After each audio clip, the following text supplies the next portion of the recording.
কালের বিবর্তনে হারিয়ে যাওয়ার পথে সিনেমা হল। পলাশ উপজেলার ৩টি সিনেমা হলের মধ্যে ২টি বন্ধ হয় ১৬ বছর আগে, আরেকটি চলছে খুঁড়িয়ে খুঁড়িয়ে। একসময় উপজেলার বিভিন্ন শিল্প প্রতিষ্ঠানের শ্রমিক কর্মচারী সহ এলাকার বিভিন্ন শ্রেণী পেশার মানুষ ছুটির দিনে সিনেমা হলে ভিড় জমাতেন। টিকিট পেতে লম্বা লাইনে দাঁড়িয়ে অপেক্ষা করতে হতো। টিকিট না পেয়ে অনেকে আবার ব্ল্যাকে টিকিট সংগ্রহ করতেন। উপজেলার বিএডিসি এলাকার রাজ সিনেমা, ওয়াবদা এলাকার জলসা সিনেমা ও ঘোড়াশালের সোহাগ সিনেমা হলের প্রতিবেলায় থাকত উপচে পড়া ভিড়। শুধু স্থানীয়রা নয়, পার্শ্ববর্তী জেলা থেকেও অনেকেই সিনেমা দেখতে আসতেন।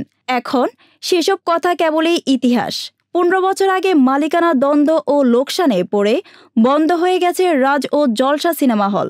রাজ সিনেমা হলে এখন গড়ে উঠেছে প্লাস্টিক কারখানা, আর জলসা সিনেমা হলটি ভেঙে গাড়ির গ্যারেজ তৈরি করা হয়েছে।